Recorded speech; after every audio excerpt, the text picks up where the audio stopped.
Fala pessoal, tudo bem com vocês? Estamos aqui no quarto vídeo da série sobre os 5 ministérios. Hoje viemos falar um pouquinho sobre o ministério do mestre. E aqui comigo tá a Robertinha, minha esposa, para quem não conhece, né? Se vocês sentiram o tom de voz dele um pouco tenso, agora você está explicado por quê.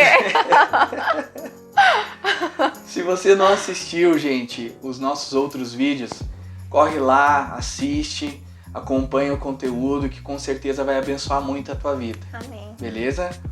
Então, quando a gente fala de mestre, para muitas pessoas o que vem na mente é justamente o quê?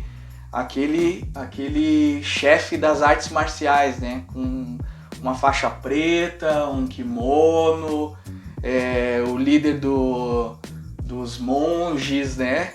Mas segundo a Bíblia é diferente. O que seria o mestre, amor?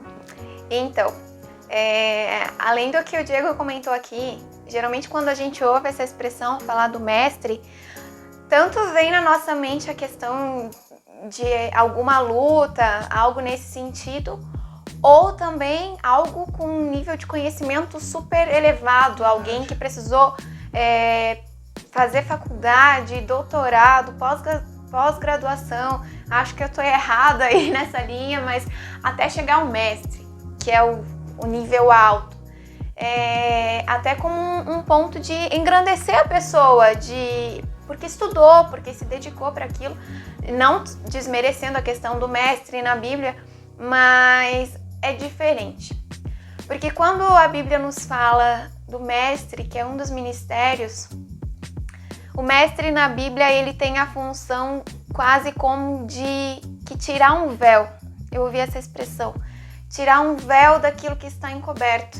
Você até vê o que está ali, mas parece que quando vem o mestre e traz aquela palavra, traz uma certa clareza, tira o que deixava ofuscado, o que deixava de certa forma embaçado e atrapalhado. E o mestre tem essa função. Eu gosto muito da expressão que diz que o mestre é como um guia turístico, que ele vai conduzindo as pessoas na Bíblia, vai trazendo a história, vai cativando. Já viu quando a gente faz uma viagem, que nós vamos a um lugar? Se você vai a um lugar sozinho e você tem a experiência, a oportunidade de você ir com um guia turístico, a sua viagem é outra. É totalmente diferente. Porque você não apenas contempla a beleza, mas você sabe como ela surgiu, o que aconteceu, o que está por trás daquilo. E faz a viagem valer muito mais a pena. É uma experiência diferente, na verdade, porque o mestre, né, como a posição de professor, daquele que ensina, daquele que alimenta, né, espiritualmente através da própria palavra bíblica. E quando você faz um passeio guiado, é diferente porque tu olha, às vezes para você, se passa num lugar, é só uma rocha. Mas quando você vem com aquele guia, ele vai dizer, olha, isso aqui foi assim, foi assado, tiveram povos que utilizaram isso, tiveram situações que aconteceram aqui que foram marcadas por essa pedra e que se tivesse sozinho talvez seria uma informação perdida, né? Exato. E além de ser uma informação perdida, a Bíblia menciona, tem um versículo que está lá em 1 Coríntios, que diz assim, que eu plantei, Apolo regou, mas Deus é quem dá o crescimento. Ou seja, o mestre ele tem a função de regar aquilo que foi plantado. Mas para quê? Para que continue crescendo. Para que continue crescendo e não seque. Para que crie raízes. E geralmente o mestre tem essa função de conduzir os novos convertidos a um discipulado, as pessoas que entram na igreja, quase como que trazendo um fácil acesso.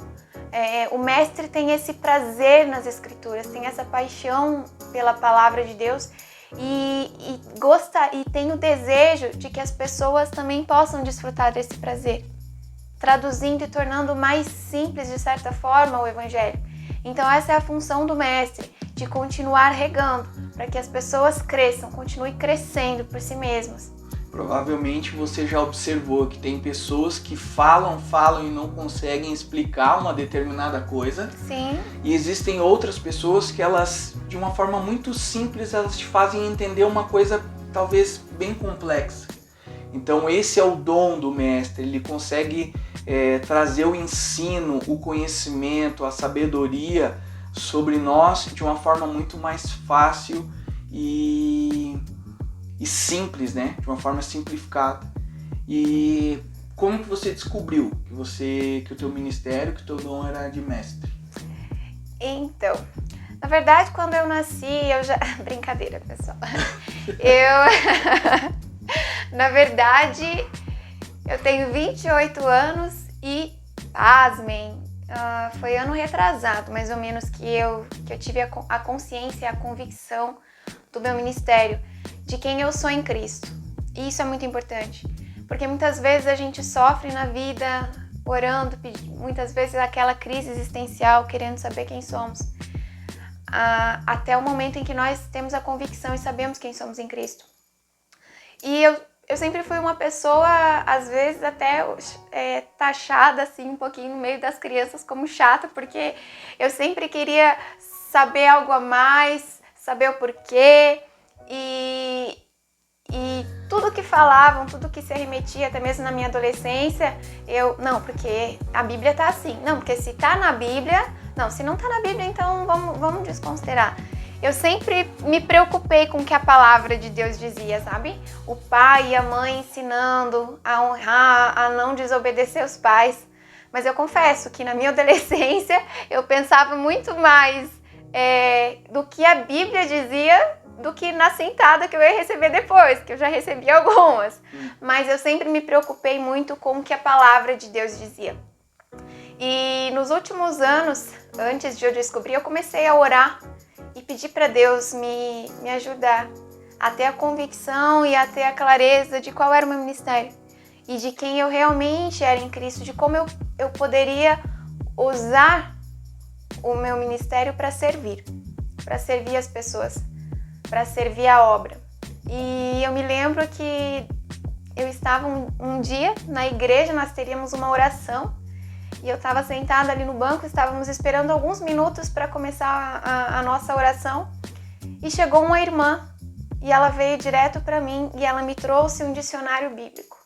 Ela disse que naquele dia ela estava fazendo uma faxina na casa dela, e quando ela achou aquele dicionário, que era quase um livro de biologia, gente, bem grosso assim. Quando ela limpou a casa e achou aquele dicionário bíblico, ela disse que na hora ela pensou em mim. E ela, quando me entregou, ela disse assim, eu sei que vai ser muito mais útil para você do que para mim. E ali eu tive a convicção de que Deus estava me respondendo qual era o meu ministério. E você já estava atenta assim, sobre os ministérios, os dons revelados na Bíblia em relação ao que cada um trazia como direção? Sim, nós já vinha estudando há um certo tempo sobre os ministérios. Já vinha buscando para ter esse discernimento do Espírito Santo. E justamente para que o Espírito Santo nos revele, nos ajude a discernir, nós precisamos estar buscando e ter um conhecimento. Porque foi uma confirmação isso. Foi uma confirmação de algo que já vinha sendo buscado. Eu já estava orando em prol disso, pedindo para que Deus mostrasse com os sinais, né? Porque Deus fala, mas nós precisamos também estar disponíveis para ouvir, para seguir a orientação de Deus. E já que você falou em sinais, para quem está nessa busca a respeito do ministério, descobrir o ministério, quais os sinais que de repente podem ser claros de que a pessoa possivelmente é um mestre? Bem interessante essa pergunta, porque eu sempre achava que para ser um mestre, às vezes a gente tem a ideia de que todo pregador, toda pessoa que está em cima de um púlpito, que está com um microfone, que está pregando e trazendo a palavra, que toda pessoa é um mestre. Mas não é bem assim. Existe uma certa diferença, tanto que hoje o evangelho caiu num certo descrédito justamente pela falta de autenticidade na vida de alguns pregadores. E o mestre é alguém que, mais do que apenas ter o conhecimento e a teoria, é alguém que busca viver a palavra, que tem amor pela palavra. Tanto que nós podemos dizer que antigamente tinha os fariseus, os escribas, que eram muito conhecedores das escrituras. Mas existe a diferença de você saber a teoria e de você viver aquilo. E a palavra de Deus, ela é viva. Então, não apenas ela encanta aos nossos ouvidos por ouvir uma boa dicção, mas ela é viva e tem que transformar. Tanto que Jesus é o maior dos mestres e ele, mais do que pregar sermões lindos e maravilhosos, ele gerava vidas transformadas. E esse é o objetivo da palavra de Deus, de transformar vidas. Então, se você está nesse momento pensando se você é ou não um mestre, muitas vezes a gente pensa que um mestre é aquela pessoa que tem que falar para grandes públicos, tem que ser alguém muito influente na internet, mas não é assim. Esteja atento aos sinais de Deus. Se você gosta de se dedicar à leitura, se você tem prazer nas informações, de saber, de descobrir de onde que vem, se você não se contenta apenas com uma informação passada, mas você tem o prazer de pesquisar e de confirmar se aquilo é verdadeiro ou não, talvez você seja um mestre. E não necessariamente para grandes públicos, não sei se é isso que você queria dizer, mas às vezes você pode ser um mestre para crianças, que tem facilidade de traduzir texto para as crianças, usando fantoches, usando bonecos, mas tirando o véu daquilo que está posto. Como um tesouro escondido. A Bíblia fala que o mestre também é como um pai que na sua casa, no seu depósito, ele encontra coisas novas e coisas velhas. Sempre tem algo novo para dispor. Então, se você tem o prazer, que isso não seja um fardo sobre a sua vida, achando que você tem que falar para grandes públicos. Pode ser que seja para crianças, pode ser que seja adolescentes, ou até mesmo pode ser que seja para uma pessoa de cada vez. Uma pessoa nova que chegue à igreja onde você está, mas que você tenha o prazer de fazer o evangelho transformar aquela vida, de trazer o fácil acesso à palavra de Deus. E o que eu ia só complementar é que não é só o receber e o absorver, né, conhecimento, mas é também o desejo e o prazer de revelar, Exato. De fazer outras pessoas também saberem a respeito disso que você tem aprendido, né? Se você se identificou, né, com o ministério de mestre, procure conhecer mais, procure ler, procure assistir pessoas falando a respeito disso, ler artigos, né? Porque é algo muito importante e com certeza Deus vai te usar muito através desse ministério. Continue nos acompanhando e que Deus abençoe a sua vida. Tamo junto. Deus Valeu. abençoe.